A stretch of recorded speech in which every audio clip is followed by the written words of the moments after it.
Group D की भर्ती निकल चुकी है। बहुत खुशी की बात यह है कि कम से कम रेलवे ने आखिरकार भर्ती तो दिया। चलिए, लेकिन जब आप फॉर्म भरने जा रहे हो आपके साथ परेशानी हो रही है कि आखिर हमारा एज लिमिट क्या होगा, आखिर कौन कितनी डेट ऑफ बर्थ है, हम कब फॉर्म भर पाएंगे, मतलब कब से हमारा फॉर्म भरा रहा है, कब इंड हो रहा है, ये सब बात को लेकर आप परेशान हैं।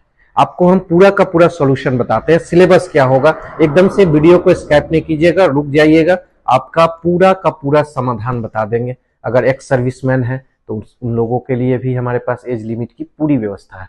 पूरा हमने देख रखा है कि आखिर क्या क्या होगा, सब कुछ है। ये देखिए, सबसे पहला बात, railway group D railway group D के लिए है ये भर्ती। स्टार्ट तो आपका हो चुका है 23 जनवरी से आपका फॉर्म शुरू है। और ये जो फॉर्म अभी तक शुरुआती, अभी डेट बढ़ेगा या नहीं बढ़ेगा वो अलग बात है, लेकिन अभी तक आपको बता दें कि 22 फरवरी 2025, यानी कि यही जो 22 फरवरी अभी आएगा, 22 फरवरी को आपका फॉर्म का समय खत्म हो जाएगा। हालांकि अगर 22 फरवरी तक आपने रजिस्ट्रेशन फॉर्म कर लिया है तो आप पेमेंट 2 दिन बाद तक कर सकते हैं, लेकिन ये ध्यान रहे कि 22 फरवरी से पहले आपको फॉर्म डाल लेना है। थोड़ा सा और जल्दी डालिएगा, अभी 1-2 दिन में आप फॉर्म डाल लीजिए। क्यों? क्योंकि लास्ट में हो सकता है कि सर्वर नहीं काम कर रहा हो, तो ये हम पहले से आपको मतलब कि अलर्ट कर रहे हैं। दूसरा, एज लिमिट क्या होगा। सबसे बड़ा बात है कि एज लिमिट क्या क्या होने वाला है। आइए सब बात बताते हैं। जो मिनिमम एज लिमिट है, यानी कि जो कम से कम उम्र सीमा है, वह है 18 वर्ष। कम से कम आपकी उम्र कितनी होनी चाहिए? 18 वर्ष होनी चाहिए। दूसरा, जो सबसे ज्यादा यानी कि मैक्सिमम उम्र सीमा है 36, मैक्सिमम 36। अच्छा, ये जो उम्र सीमा है कहां पर निर्धारित करना है? 1 जनवरी 2025 से। अगर आपका उम्र 36 साल से ज्यादा हो रहा है या फिर 18 साल से कम हो रहा है, कब देखना है आपको? 1 जनवरी 2025 को देखना है कि क्या आप 18 के हो रहे हैं कि नहीं, या कहीं 36 से ज्यादा तो नहीं हो जा रहे हैं। हाँ, रिजर्वेशन की बात अभी हम करेंगे, जो उम्र में छूट मिली है कोविड की वजह से। देखिए, लेकिन अब एक बात है कि आखिर इतना बता देने के बाद भी बहुत सारे लोग परेशान हैं कि आखिर हमारा फॉर्म भरा पाएगा कि नहीं भरा पाएगा। सबसे बड़ा बात हम बता रहे हैं, देखिएगा ध्यान से। आपका 1 जनवरी, ध्यान से सुन लीजिए बात को, 1 जनवरी 2007, जी हाँ 1 जनवरी 2007 अगर आपका डेट ऑफ बर्थ है, यानी कि जो मिनिमम उम्र की बात कर रहे हैं, 1 जनवरी 2007 या उससे पहले के जो लोग हैं वो इस फॉर्म को अप्लाई कर सकते हैं। क्लियर हुआ बात? फिर से सुनिए, 1 जनवरी 2007 के पहले वाले लोग ही इस फॉर्म को अप्लाई कर सकते हैं।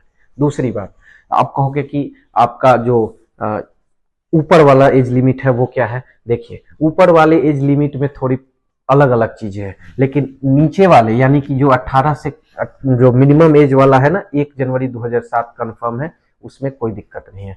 देखो, अब इसमें क्या है कि अनरिजर्व वाले जो है, यानी कि जनरल कैटेगरी जिनको कहते हैं, जनरल कैटेगरी का जो डेट ऑफ बर्थ होना चाहिए वो मैक्सिमम उम्र सीमा है 2 जनवरी 1989, 2 जनवरी 1989। यानी कि आपका अगर 1989, 2 जनवरी 1989 के पहले का उम्र है तो इस बार आप फॉर्म नहीं भर पाएंगे। हाँ, अगर आपका 2 जनवरी 1989 से लेके 1 जनवरी 2007 के बीच में अगर आप जनरल कैटेगरी में है, फॉर्म अप्लाई कीजिए, आपका एज पूरा हो रहा है। दूसरा, अगर आप ओबीसी समुदाय से हैं, ओबीसी कैटेगरी में आते हैं, तो आपकी जो है 2 जनवरी 1986, 2 जनवरी 1986 ये आपका एज लिमिट है। अगर आप SC ST के लिए आते हैं, SC ST के लिए, तो SC ST वाले लोग अगर मान लीजिए कि अगर SC ST से हैं तो आपका है 2 जनवरी 1984। ये नोटिफिकेशन में भी है, हमने कैलकुलेट भी किया हुआ है कि 2 जनवरी 1984 के 2 जनवरी 1984 हो सकता है ये नहीं दिख रहा हो आपको, 1984, 2 जनवरी 1984, 2 जनवरी 1984 के पहले के हैं तो आप फॉर्म नहीं डाल सकते। लेकिन अगर आपका डेट ऑफ बर्थ 2 जनवरी 1984 से लेके 1 जनवरी 2007 के बीच में आ रहा है, तो आप निश्चिंत रहिए, आप फॉर्म अप्लाई करने के योग्य हैं। दूसरी और बात, हाँ, इसमें जो एज रिलेक्शन जो दिया गया था वो किस किस आदमी के लिए, मतलब किस किस समुदाय के लिए क्या क्या दिया गया था, हम आपको यहाँ से बता देते हैं। जैसे ओबीसी समुदाय से हैं आप, ओबीसी वाले हैं तो 3 साल की एज रिलेक्शन आपको दी गई थी, छूट दी गई थी। हाँ, अगर आप SC ST कैटेगरी के हैं, SC ST के लिए है तो आपका 5 वर्ष का दिया गया था। अच्छा, अभी दिया गया है। और अगर आप एक्स सर्विसमैन हैं, एक्स सर्विसमैन यानी कि अगर आपकी पहले नौकरी हुई थी, फिर से दोबारा छोड़ के आप फिर से रेलवे जुड़ना चाहते हैं, तो आपके लिए यहाँ उम्र में जो छूट दी गई थी वह 6 वर्ष के लिए दी गई थी। हाँ, अगर आप एक्स सर्विसमैन में SC ST के लिए हैं तो आपको उम्र में 8 वर्ष की छूट दी गई है।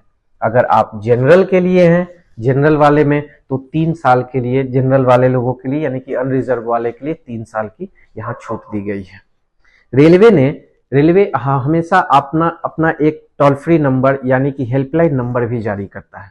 अगर आप हेल्पलाइन नंबर की बात करो तो हेल्पलाइन नंबर हम आपको कहीं लिख देते हैं, यहाँ दिख रहा होगा, ये यहाँ पर लिख देते हैं। रेलवे का जो हेल्पलाइन नंबर है 9592001188, ये है आपका हेल्पलाइन नंबर, जो आप दिन में यानी कि वर्किंग आवर्स में आप बात कर सकते हैं इस नंबर पे, जो भी जानकारी लेनी हो। लेकिन अभी रुकिएगा, हम आपको बता रहे हैं कि सिलेबस क्या होगा, आखिर क्या पढ़ेंगे। ये तो फॉर्म अप्लाई की बात होगी, सिलेबस क्या होगा ये बता रहे हैं।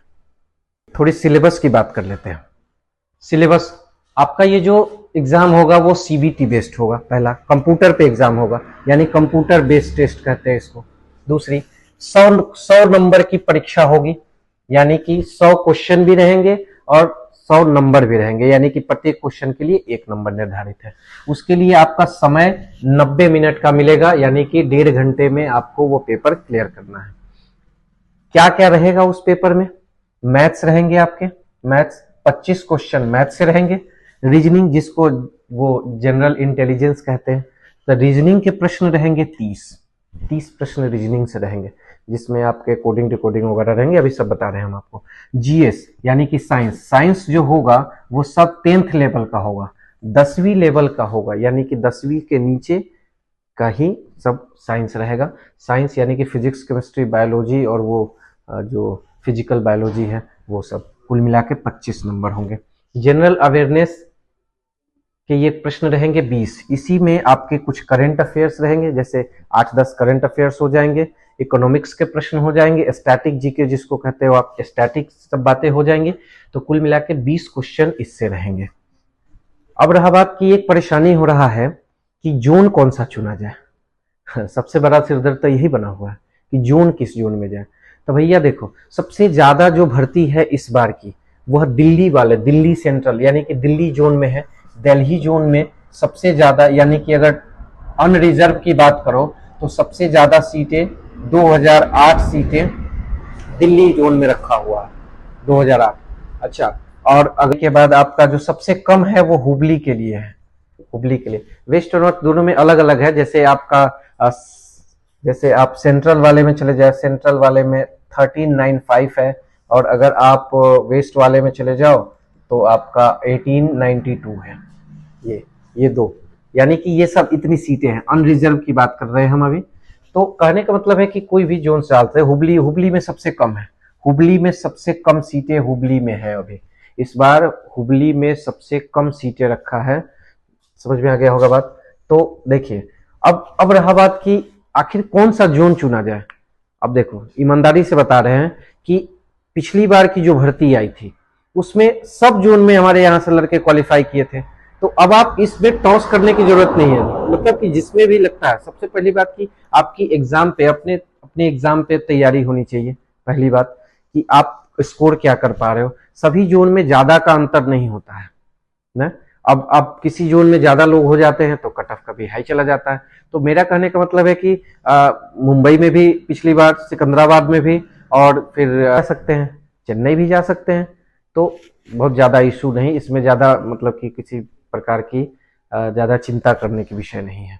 आप अच्छा, अगर आपका थोड़ा सा ये भी लग रहा होगा कि हमसे फिजिकल नहीं हो पाएगा, फिजिकल क्या होता है हम बता देते हैं जल्दी में कि आपकी फिजिकल की क्या स्थिति होने वाली है। देखो, अगर आप मेल कैंडिडेट हो, अगर आप मेल कैंडिडेट हो तो आपका 35 केजी वजन उठा के 2 मिनट में 100 मीटर की रेस होगी आपकी, 100 मीटर की। हाँ, लेकिन ये इतने भर खत्म नहीं हो जाएगा, इसके बाद आपका 1000 मीटर की दौड़ होगी, 1000 मीटर की, जिसके लिए आपको समय देगा 4 मिनट 15 सेकेंड। ये मेल कैंडिडेट्स के लिए हो जाएगा, मेल। तो अब फीमेल वाले लोगों के लिए क्या होगा, देखो आपको बता रहे हैं, यहां पर देख लीजिए, फीमेल वाले लोगों के लिए क्या होगा। फीमेल के लिए वही, फीमेल के लिए 20 किलो का वजन उठा के आपको 100 मीटर दौड़ना है। इसके लिए आप लोगों को भी मिलेगा 2 मिनट का समय, ठीक है। लेकिन उसके बाद फिर 1000 मीटर की फिर से आपकी रेस होगी, आपको 4 मिनट 15 सेकंड नहीं मिलेंगे, इससे ज्यादा का समय मिलेगा आपको, इससे ज्यादा का समय मिलेगा। जैसे फीमेल कैंडिडेट्स के लिए, रुकिएगा, फीमेल कैंडिडेट्स के लिए 5 मिनट 40 सेकंड का समय आपको दिया जाएगा। लेकिन भैया ये तो बाद की बात है ना, फिजिकल वाली 5 मिनट 40 सेकंड, यहां हो सकता है नहीं दिख रहा हो आपको, 5 मिनट 40 सेकंड का समय आप लोगों के लिए मिलेगा। तो ये बात अब कंफ्यूजन में नहीं रही है, लड़कियां जो है वो ज्यादा कंफ्यूजन में है कि ग्रुप डी की भर्ती है, हो सकता है खाली मेल कैंडिडेट का हो, नहीं, फीमेल भी भर सकती है इसको। और आपका 5 मिनट 40 सेकंड में दौड़ना है। दौड़ की बाद की बात है, आप कम से कम इसमें जो स्कोर करने की जो बात है, आप लगभग आप 80% के लगभग में अगर आप स्कोर करके ले आते हैं, चाहे जोन कोई भी हो, अगर 80% के लगभग में अगर रो मार्क्स अगर आता है तो समझ लीजिए कि आप सुरक्षित हैं, चाहे किसी भी जोन में हो। क्योंकि पिछली बार में हर जोन में लड़के गए हैं, तो हम ये नहीं कह सकते कि कौन सा जोन खराब है कौन सा जोन बढ़िया है। तो समझ में आ गया होगा बात।